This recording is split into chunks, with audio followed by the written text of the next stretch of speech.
Hello friends, आप सबका स्वागत है मेरे सेलेक्टिव निफ्टी यूट्यूब चैनल पर। आज इस पर्टिकुलर वीडियो पे हम निफ्टी और बैंक निफ्टी के बारे में देखेंगे एज पर एलियट थ्योरी। और ये वीकेंड का वीडियो है, इसलिए मैं इस पे एक कंप्लीट और डिटेल एनालिसिस देने का कोशिश करूँगा कि आने वाले एक हफ्ते तक ये क्या कर सकते हैं और कहाँ से अगर ये टर्न लेगा तो ये कहाँ से टर्न ले सकते हैं। मतलब मार्केट अगर फिर से नीचे आना चाहिए तो क्या क्या हो सकता है। मेरा मेन काउंट, ऑल्टरनेट काउंट जो भी है, मैं सब कुछ दिखाने का कोशिश करूँगा इस पर्टिकुलर वीडियो के साथ। तो चलिए शुरू करते हैं। As per my current marking, ये है मेरा थर्ड वेव, ये है मेरा बड़ा वाला फोर्थ वेव। बड़ा वाला थर्ड और बड़ा वाला फोर्थ के भीतर ये सब कुछ हो रहा है। जब मार्केट इधर था तो मेरा प्रेडिक्शन था कि ये जो है इधर से मेरा मेन काउंट हो गया, नीचे की तरफ जाएगा और ये जो 16,410 है इसको ये मैक्सिमम तोड़ेगा और थोड़ा नीचे जाएगा और उससे बाद ये शायद 15,800 के आसपास जाएगा और उसके बाद एक स्पाइक मार सकते हैं मैक्सिमम, उसके बाद इधर से ऊपर जाएगा। तो ये पूरा का पूरा वैसे ही चल रहे हैं और इधर से जो मेरा मेन काउंट है वो ऊपर की तरफ हो गए थे और मेरा जो ऑल्टरनेट काउंट था वो नीचे की तरफ मैं दिखा रहा था, लेकिन उसका चांस भी मैंने बोल दिया था कि बहुत कम है। और इधर आप लोग क्लियरली देख भी पा रहे हैं कि मार्केट इधर से लगातार ऊपर की तरफ जा रहे हैं, गैप अप खोल रहे हैं, क्योंकि फिक्स बहुत ही हाई पे चल रहा था, 25 से ऊपर फिक्स था, इसलिए मार्केट बहुत ही गैप अप गैप डाउन ये सब कर रहा था ऑलमोस्ट रेगुलर बेसिस पे। तो अभी इधर से जो भी मुझे लग रहा है वो ये हो रहा है कि ये शायद आपका हो गया एक बड़ा वाला W, ये हो गया बड़ा वाला X, ये हो रहा है बड़ा वाला Y और इसके बाद शायद बड़ा वाला और एक X, फिर बड़ा वाला और एक Z, ऐसा कुछ बना भी सकते हैं। अब Z कहाँ तक आएगा इसका कोई ऐसे पहले से बोलना नहीं चाहूँगा, क्योंकि Z जो होता है ये मोस्टली होता है आपका टाइम वेस्टिंग वेव्स, क्योंकि ये अगर टाइम वेस्ट करना चाहते हैं तो तब जाकर ये कुछ बना सकते हैं। तो ये Z जो नॉर्मली होना चाहिए इधर से बहुत नीचे, मतलब ये जो Y वेव है इससे नीचे आना चाहिए, लेकिन ये Z वैसा होता नहीं है हमेशा। इससे पहले ये जो छोटा वाला टाइम फ्रेम का ये जो W, X, Y, ये X और ये Z मैंने मार्क किया था, जो मिलाकर ये W मैंने मार्क किया, तो ये जो एक कॉम्प्लिकेटेड पैटर्न जो मैंने मार्क किया था इधर भी अगर आप देखें तो ये Z जो था ना ये कभी शार्प भी हो सकते हैं, कभी नॉर्मली ऐसा टाइम वेस्ट कर सकते हैं, क्योंकि ऐसा बहुत जगह पर Z को मैं देखा हूँ जो ऐसा हुआ है। मतलब ये हो गया W, X, Y, फिर ये X और फिर ऐसा Z हो गया और Z थोड़ा ट्रांकेटेड हो गया। ये जो Y है Y का नीचे तक नहीं गया, तो Z कहाँ तक जाएगा ये बोलना पहले से मुश्किल है। तो मैं यही बोलना चाहूँगा ये Z जो है इधर से थोड़ा नीचे आकर ऐसे कहीं पर भी 16,400, 16,700 कहीं पर भी खत्म कर सकते हैं, लेकिन मैं पहले से ये प्रेडिक्ट नहीं कर रहा हूँ, क्योंकि ये Y को आप जितना आसानी से प्रेडिक्ट कर पाया हूँ मैं, या Z को बोलना उतना आसान नहीं होगा, ऐसा मुझे लग रहा है। लेकिन फिर भी मैं ऑब्वियसली टारगेट या कहाँ तक जा सकते हैं एज पर एलियट थ्योरी ये सब कुछ एक एनालिसिस के रूप में देने का कोशिश करूँगा। तो चलिए अभी देख लेते हैं हमारे मेन काउंट क्या हो रहे हैं ये छोटा टाइम फ्रेम पे जाकर। जो ये जो 15,800 के आसपास जहाँ पर ये एक एंडिंग डायगोनल बना था छोटा वाला टाइम फ्रेम पर, तो मेरा एंट्री इस पर्टिकुलर जगह के आसपास था। तो जो भी, तो इसके बाद मार्केट ये ऊपर जा रहा था, इसको मैंने 1 2 3 4 5 मैंने मार्क किया। तो ये अगर हो गया, मैंने बोला कि ये 1 ये 2 हो गया, मतलब 5 सब पे एलियट पे 1 होता है। फिर ये ABC, इसको मैं 1 मिनट का टाइम फ्रेम देखकर मार्क किया था, बोला था कि इधर ये ABC खत्म हो गया, ये हो सकता है कि W, X, Y बना दे या फिर ये इधर से 3 या B के लिए चला जाए, आई मीन C के लिए। तो ये जो है ये हो जाएगा आपका एक बड़ा वाला A, बड़ा वाला B, ये बड़ा वाला C हो सकते हैं। ये जो जगह है इधर आपको नॉर्मली 2 टाइप का मेरा काउंट था कि इधर से मार्केट ऊपर की तरफ जाएगा। मेरा डायरेक्शन मेरे लिए सबसे इंपॉर्टेंट है, क्योंकि मैं नॉर्मली जो एनालिसिस करता हूँ उसके बाद उसको मैं ट्रेड भी करना चाहता हूँ। तो मैं जब ट्रेड करना चाहता हूँ तो मुझे ये पता चलना चाहिए इतना एनालिसिस, इतना मार्किंग के बाद कि डायरेक्शन क्या है। तो इधर से मेरा डायरेक्शन मेन काउंट था ऊपर की तरफ, तो ये हो या 1 हो ये मेरे लिए बाद में देखेंगे, मेरा यही मेरा एटीट्यूड रहता है। तो ये 2 है या B है, हो सकता है 2 थोड़ा ऐसे करके आए उसके बाद भी जा सकता है, लेकिन 2 उतना समय नहीं लिया, या B भी बोल सकते हैं। तो ये समय नहीं लिया, इधर से ये ऊपर जा रहा है। तो मुझे जो लग रहा है ये लगभग आपका 17,500 के आसपास से ये थोड़ा नीचे आने का कोशिश कर सकते हैं। 17,500 600 या उसके आसपास से ये नीचे आने का कोशिश कर सकते हैं। अब ये अगर एक करेक्टिव राइज है, A B C हो रहे हैं, तो ये अगर एक करेक्टिव राइज है और मेरा जो मार्क है कि ये 5 वेव पे A है, 5 वेव पे B हो, तो ये अगर एक करेक्टिव राइज है कि ये है आपका A, ये है आपका B, ये आपका C हो रहा है, तो ये करेक्टिव राइज को नॉर्मली मैं उतना ट्रेड नहीं करता, लेकिन ये बहुत ही शार्प राइज होगा ऐसा मेरा उम्मीद था, इसलिए मैंने इसको ट्रेड किया था। क्योंकि इधर एक 1, ये 2 और ये 3 वाला पॉसिबिलिटी था। तो ये अगर 1 2 3 हो रहा है तो इसके बाद ये 3 4 5 करके ऑल टाइम हाई पे भी ये चला जा सकते हैं आने वाले 1-1.5 महीने के भीतर ही। और दूसरा एक पॉसिबिलिटी जो मैं बोल रहा हूँ, ये मुझे लग रहा है कि करेक्टिव राइज हो रहा है, तो ये A है, ये B है, ये C है, तो ये ABC हो रहे हैं। तो लगभग इस पर्टिकुलर जो बॉक्स मैंने बना इस पर्टिकुलर जगह के आसपास से मैं एक्सपेक्ट कर सकता हूँ कि ये नीचे आएगा। अब हाँ, ये C और भी ऊपर हो सकता है, लेकिन वो नॉर्मली उतना ऊपर नहीं होता। तो मेरा जो नॉर्मली जो होता है उसको ही मैं एक्चुअली मेरा काउंट या मेरा मेन काउंट के रूप में मैं लेना चाहूँगा। तो उस हिसाब से मैं अगर देखूं तो ये जो पर्टिकुलर जगह इधर के आसपास ये बॉक्स को ऑलमोस्ट ये टच कर गए इस पर्टिकुलर जगह के आसपास, तो इससे थोड़ा और ऊपर थोड़ा जा सकते हैं और उसके बाद इधर से मार्केट थोड़ा नीचे आ सकते हैं, ऐसा मेरा मानना है।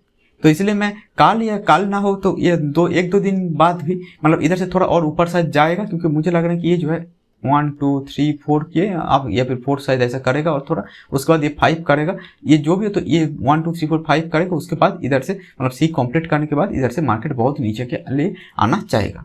तो इसीलिए मैं इस जो हफ्ते हैं, इस हफ्ते का मतलब जो फर्स्ट हाफ होगा उसके अंदर ही मैं एक्सपेक्ट कर रहा हूँ कि ये 5 जो है ये आने वाले एक दो दिन के अंदर मतलब या 2-3 दिन के अंदर कंप्लीट कर दे, तो और उसके बाद इधर से एक फॉल आना चाहेगा तो आ सकते हैं, मतलब ये मेरा मानना है। अब देखिए ये इतना गैप अप कर रहा है इतना छोटा टाइम फ्रेम पे, तो सब कुछ क्या होगा जो मतलब 5 मिनट्स या 1 मिनट पे जाकर तो मैं मार्केट नहीं कर सकता, इसीलिए मैं एक थोड़ा बड़ा बॉक्स बना दिया। इसके बाद इधर से मेरा एक्सपेक्टेशन है कि मार्केट थोड़ा इधर से नीचे आ सकते हैं। अब ये कितना नीचे आएगा ये देखना पड़ेगा, तब जाकर मैं आपको टारगेट देने का कोशिश करूंगा। लेकिन अभी के लिए मुझे जो लग रहे हैं एक पॉसिबिलिटी है कि इधर से मार्केट थोड़ा नीचे की तरफ आ सकते हैं, ये एक पॉसिबिलिटी हो रहा है। ये निफ्टी देखिए या बैंक निफ्टी मोरलेस सेम ही है, मतलब ऐसा नहीं कि बैंक निफ्टी पे बहुत कुछ अलग कुछ बोल रहा हूँ। तो ये एक पॉसिबिलिटी है। दूसरा पॉसिबिलिटी ये बोल रहा है कि 3 के लिए बहुत ऊपर तक चले जाए, लेकिन मेरा ये पॉसिबिलिटी मतलब बहुत ऑल टाइम हाई पे चला जाएगा अभी के लिए वैसा नहीं लग रहा। अभी के लिए मुझे लग रहा है ये इधर से मार्केट थोड़ा और नीचे आने का कोशिश करेगा, और ये तब हो जाएगा ABC मिलाकर एक X और उसके बाद ये हो जाएगा आपका एक Z होने का कोशिश करेगा,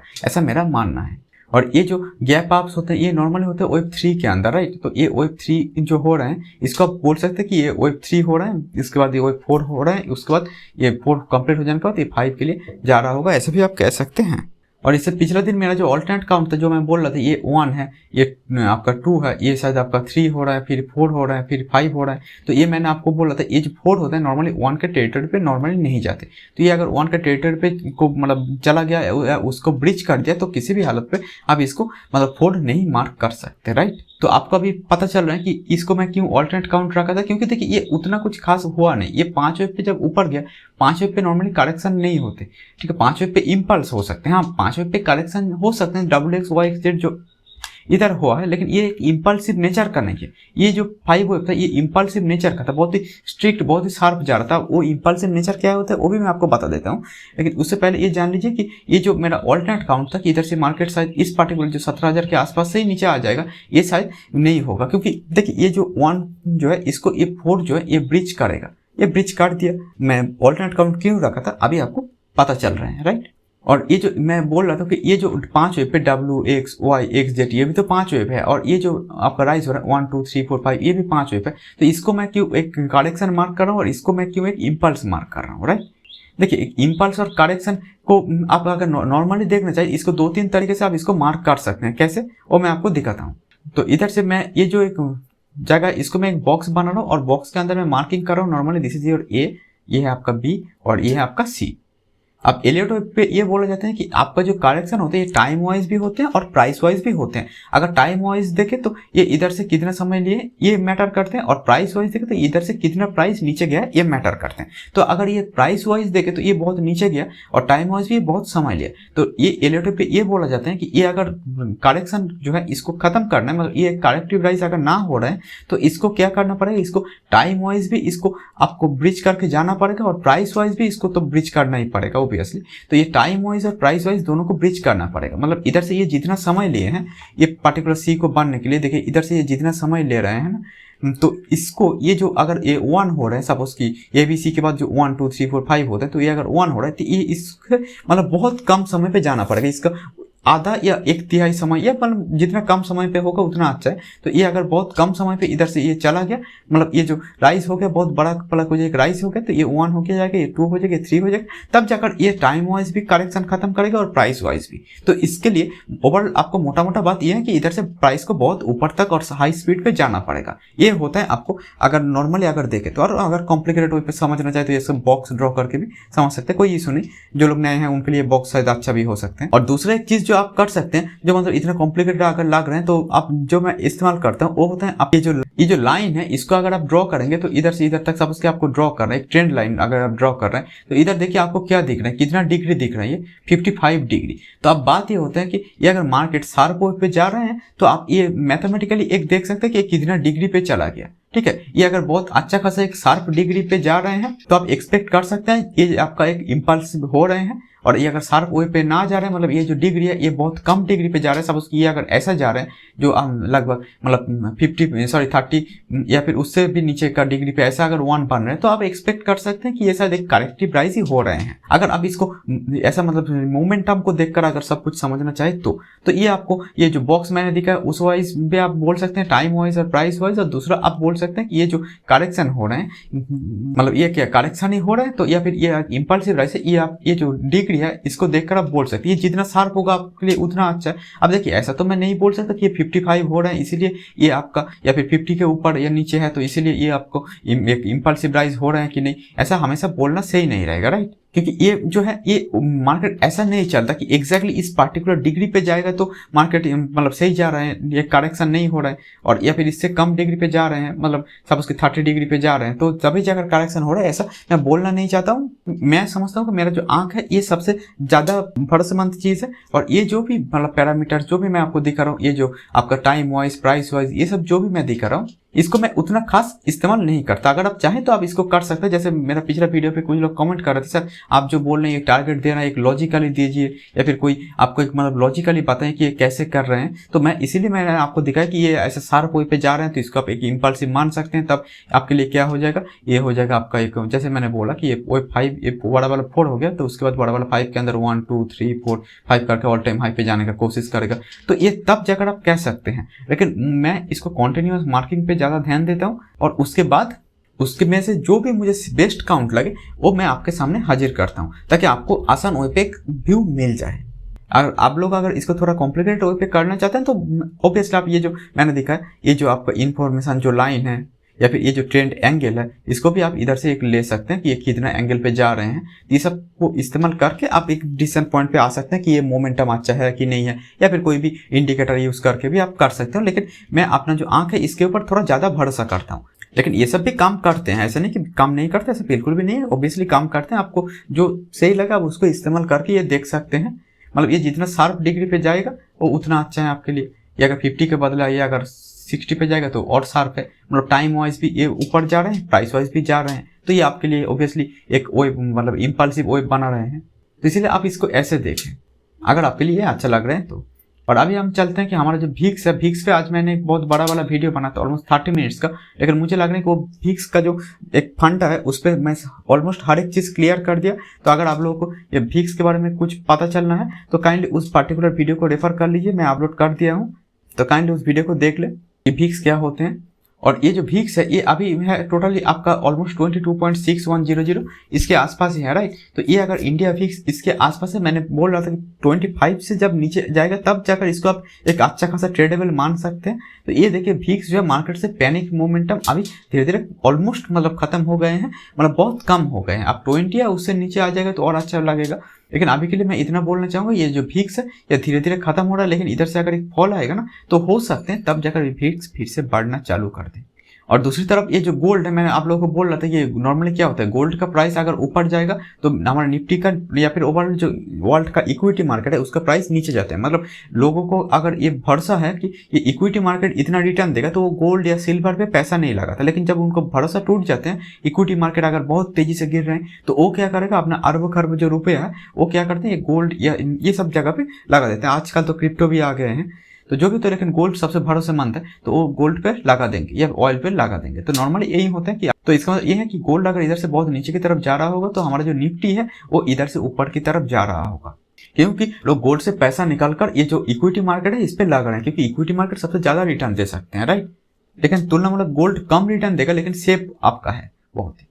और आज अगर हम बैंक निफ्टी के बारे में थोड़ा बहुत देखें तो बैंक निफ्टी पे अब क्या हो रहा है, ये मॉडललेस बैंक निफ्टी पे वही हो रहा है जो निफ्टी पे हो रहा है। निफ्टी पे अगर ये 1 2 3 4 5 है तो बैंक निफ्टी पे मॉडललेस सेम हुआ है। तो इसीलिए बैंक निफ्टी को मैं अलग से नहीं बोल रहा हूँ, बैंक निफ्टी पर भी ये 1 2 3 4 5 एक एंडिंग डायगोनल जैसा कुछ हो गया, उसके बाद एंडिंग डायगोनल के बाद शार्प फॉल आते हैं, तो फॉल आ गया।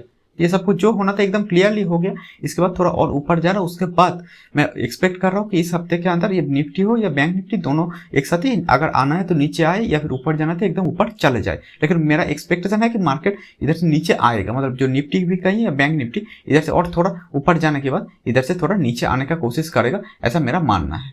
जो लगभग काल ना भी हो, मतलब परसों को हो जाना चाहिए। काल थोड़ा शायद 5th के लिए थोड़ा ऊपर जाएगा, लेकिन उसके बाद ये नीचे आना चाहिए, ऐसा मुझे लग रहे हैं। और अभी चलते हैं हमारे जो इंटरनेशनल मार्केट ये क्या कर रहे हैं। ये देखिए, ये जो डाउ एंड जोन्स है या फिर ओवरऑल जो भी इंटरनेशनल मार्केट, देखिए हर कोई बुल इस पे है, राइट। तो इसीलिए अभी से ये बोल देना कि कल ही पूरा हमारा जो इंडियन मार्केट है बहुत डाउन हो जाएगा, ऐसा नहीं होगा। तो इसलिए मैं एक्सपेक्ट कर रहा हूँ कि ये जो इंटरनेशनल मार्केट ये जब जा रहा है एक ही तरफ जा रहा है, एक ही स्पीड से जा रहा है, एक ही मोमेंटम्स के साथ जा रहे हैं ऑलमोस्ट। तो इसलिए मैं एक्सपेक्ट कर रहा हूँ अगर हमारा निफ्टी भी करेक्शन करेगा जो मैं बोल रहा हूँ, तो ये सब पूरा का पूरा वर्ल्ड मार्केट को भी आप देखेंगे कि ये करेक्शन ले रहे हैं। मतलब ऐसा नहीं होगा कि ये सब इतना ग्रीन पे रहेगा, हर एक ग्रीन पे रहेगा और हमारा निफ्टी बहुत नीचे जाएगा, ऐसा नहीं होगा। तब हमारा निफ्टी भी ऑल टाइम हाई पे चला जाएगा। तो इसलिए मैं एक्सपेक्ट कर रहा हूँ कि निफ्टी जो मेरा प्रेडिक्शन है कि नीचे जाएगा, तो ये भी उसके साथ साथ नीचे चला जाए, जो लगभग मतलब आपका 17,500 या उससे थोड़ा आसपास से मैं एक्सपेक्ट कर रहा हूँ कि निफ्टी को थोड़ा नीचे जाना चाहिए 17,600 के आसपास से। और ये जो S&P 500 का जो भिक्स है, देखिए ये भी घट रहा है, निफ्टी जो है घट रहा है, ये भी सेम चीज कर रहा है। मतलब निफ्टी का भिक्स अगर घटेगा तो उधर का भिक्स भी घट रहे हैं। ये जो हमारा निफ्टी जो है ये पॉजिटिव पे है, बाकी कुछ दो एक जो छोटा मोटा है वहीं पास नेगेटिव पे है। तो ये ओवरऑल देखकर आप ये मत समझे कि ये बहुत नेगेटिव पे चल रहा है। एक्चुअली आप ये जो आपका डाउ एंड जोन्स है, S&P 500 है, इस सबको देखिए, क्योंकि ये वर्ल्ड का स्ट्रॉन्गेस्ट है। तो ये अगर नीचे जाएगा तो हमारा निफ्टी हो या पूरा वर्ल्ड रेट पे जा सकते हैं। और ये जो इंडिया भिक्स है, ये देखिए ये हमारा इंडिया भिक्स ऑलमोस्ट 6.5% के आसपास फॉल हुआ था, राइट। इंडिया भिक्स की बात बोल रहा हूँ। ये अगर 6.5% के आसपास फॉल हो गया तो ये हमारा जो S&P 500 का भिक्स है, देखिए ये 7% के आसपास फॉल हो गया। मतलब ऑलमोस्ट दोनों एक साथ ही सब कुछ कर रहे हैं, ठीक है।